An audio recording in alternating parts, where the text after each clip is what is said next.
Querido Jesus, lerei agora as páginas da Tua vida, que elas me levem a Te amar cada vez mais e que Tuas palavras firam o meu coração e me levem a mudar de vida. O Evangelho de hoje é o Evangelho de São Lucas, capítulo 8, versículos 19 a 21. Naquele tempo, a mãe e os irmãos de Jesus aproximaram-se, mas não podiam chegar perto dele por causa da multidão. Então anunciaram a Jesus: Tua mãe e teus irmãos estão aí fora e querem te ver. Jesus respondeu: Minha mãe e meus irmãos são aqueles que ouvem a palavra de Deus e a põem em prática. Palavra da salvação. Glória a vós, Senhor. Vamos olhar para Jesus mais uma vez. Jesus mostra a importância de colocar em prática os seus ensinamentos, e que são estes que pertencem à sua família.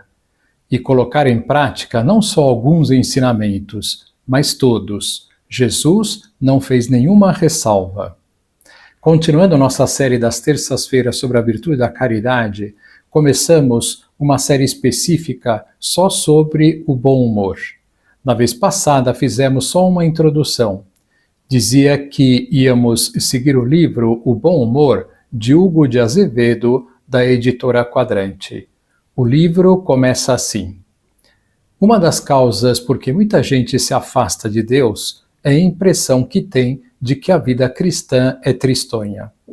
Parece-lhes que é preciso pensar demais na morte e que as alegrias de que falam os livros espirituais são uma espécie de alegrias de além-túmulo, abstratas e solenes, esquisitas, tristes ao fim e ao cabo. Essa impressão enfadonha procede da imagem que muitas pessoas piedosas dão da vida cristã. Sempre que rezam, lacrimejam ou suspiram. Sempre que falam de Deus, põem um ar compungido. As próprias imagens dos santos, para elas, têm de ser melancólicas. Como julgam que o ambiente das igrejas é o modelo perfeito da vida espiritual, e como na igreja não se ri, qualquer risada entre amigos lhes parece uma imperfeição, uma fraqueza humana. Como foi que chegamos a esta situação? Seria longo historiar esse fenômeno tão generalizado, mas em resumo, talvez pudéssemos dizer que, na origem desta melancolia piedosa, está a falta de esperança. Não a falta absoluta de esperança, como a dos ateus, mas a desesperança de que possamos santificar-nos na vida corrente, no meio do trabalho, nas preocupações familiares, nas relações sociais, etc. Ou seja, a convicção de que fora da igreja ou dos recolhidos claustros não nos é possível seguir Cristo com perfeição. No fundo, a falta de conhecimento da doutrina cristã. Muitos cristãos não leem nem meditam o Evangelho. Alimentam-se de breves homilias que mal escutam. É certo que não estaria bem representar um santo dando uma gargalhada, como acontece, aliás, com a representação de qualquer pessoa de respeito.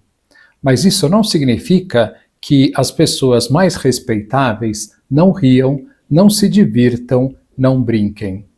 A mesma coisa se diga de Nosso Senhor, que, sendo uma pessoa divina, teve e tem uma personalidade humana normal. Aliás, há imagens medievais de Nossa Senhora tão risonhas que ainda hoje nos encantam.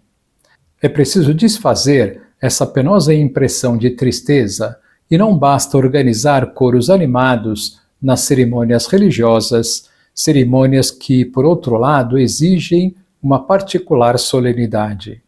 A solução não está em modificar os gestos, os sintomas da doença, mas a própria doença, a própria atitude interior melancólica, doentia.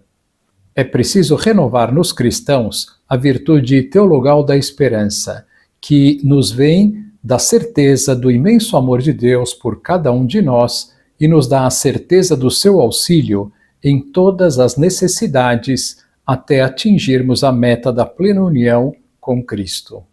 Não é disso que vamos falar neste livro, vamos falar de uma outra virtude esquecida, e tão esquecida que muitos nem a consideram virtude: o hábito da boa disposição, da alegria, do bom humor. A raiz desta virtude, no entanto, está justamente na esperança. Como dizíamos acima, se não esperássemos a felicidade eterna, qualquer alegria nossa só poderia ser a de um pobre embriagado que se esquece da sua desgraça à força de álcool, de qualquer álcool, seja ele a cachaça, a droga, sejam até ocupações honestas, transformadas numa contínua distração. Pois da mesma forma que se extrai álcool de inúmeras substâncias, também conseguimos embriagar a alma com qualquer entretenimento, bom ou mau. A alegria cristã não é uma distração nem uma fraqueza, é uma disposição legítima, lógica, virtuosa. E não se trata de nenhum sentimento especial dos cristãos. É o sentimento de alegria que todos têm, nascido dos mesmos motivos nobres que as tornam felizes e insuflado pela fé. É preciso refazer a imagem melancólica que fizemos de Jesus e que se reflete, inclusive, no tom de voz com que tantos recitam as suas palavras, um tom de voz lamuriento, mesmo quando estão proclamando as bem-aventuranças.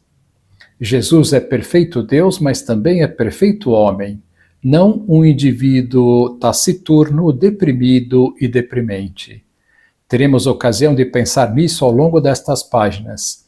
Queríamos só vincar a necessidade de revermos a imagem que formamos do Senhor e com ela de toda a vida cristã.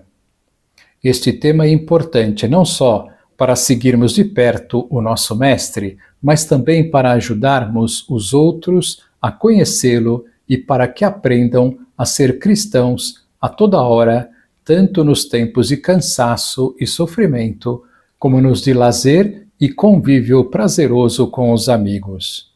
Que saibam que a alegria, a diversão, o jogo, o riso, a brincadeira não se opõem à união com Deus, e que, pelo contrário, sem essas normais manifestações de júbilo, de amizade, de amabilidade e de amor, não podem ser bons discípulos de Cristo, nem sequer entender muitas das suas palavras e dos seus gestos.